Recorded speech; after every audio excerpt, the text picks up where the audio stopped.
War II. Started too, yeah. I mean, Yeah.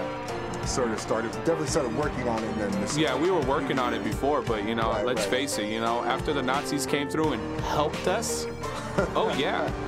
You know, and you know, what's the connection between Prescott Bush and the Nazis, or General Motors and the Nazis, or Ford and the Nazis, or Ferrari and the Nazis, or Volkswagen, Porsche. Exactly.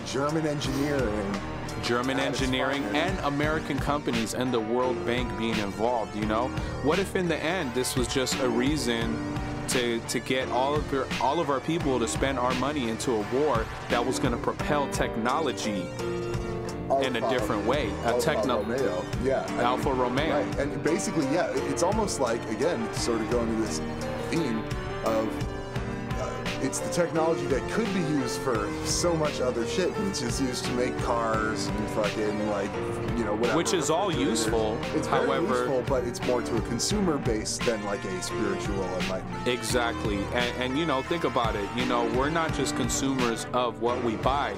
We are being consumed by what we buy. The things you own end up owning you. Because we are spending our time and our energy focusing on these screens, pushing these buttons, which are Not really even buttons. Yeah, just touching these screens. Yeah. Which really, you know, there's no spiritual value that comes out of these things. If we're touching screens and looking at the lights and the pretty colors, nobody's picking up a book. Nobody's looking within. You know, we are made of electricity. Why do we need technology if, you know, electrons and protons already exist within us? We are the electric, we are the AC adapter, we are the power surge, you know? We have the spiritual powers that are mentioned in all of these Old Testaments and all of the Vedas. However, how can anybody reach enlightenment when you have all of these flying lights and colors in front of us and all of these things to distract us and to numb us down and to dumb us down and to lock down our consciousness to focus on everything else but what really matters? That's deep. That's deeper than James Cameron went recently in the mini-sode. And you're right. We wouldn't need an iPad to bring up these pretty pictures if we could use our mind's eye to see shit and create shit.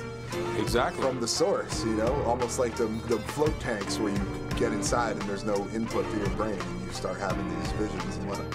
You know, and yeah, it's all towards the dollar. It's all towards the consumer base. There's so much that could be done with this level of. And if you think about it, you know.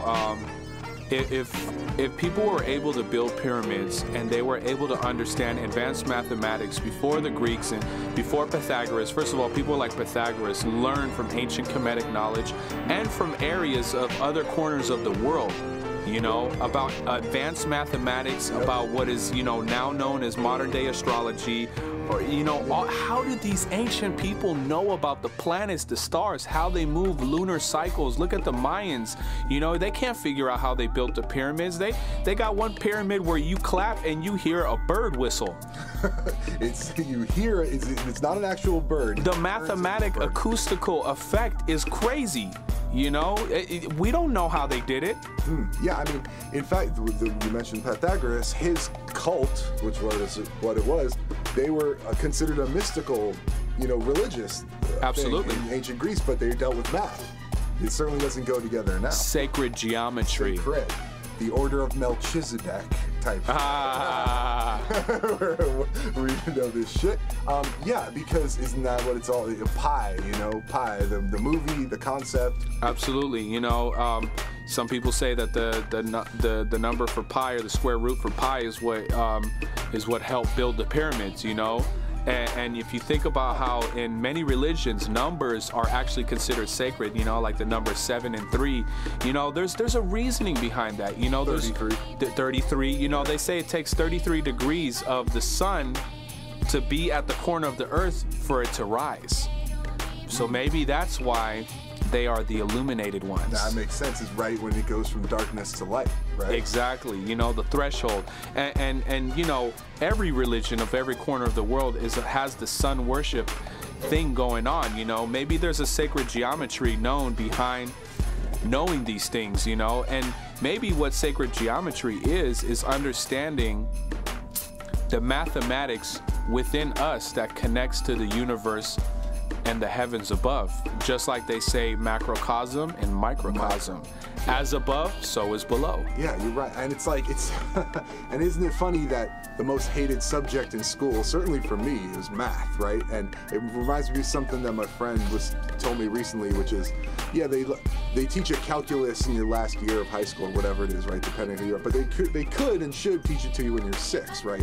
In this sort of Star Trek-ish universe, that's what would happen. So you could really get onto these advanced math concepts. Everyone could. I mean, think about it, you know, mathematics is the basis of science and music. Oh, yeah. You know, architect, anything. Yeah. And you know, there's a reasoning why the number 13 is sacred to, you know, to Masons and other people. It was actually sacred to the Mayans too, because Why not? Yeah. well, you know, what they believed is what is known as galactic tones, which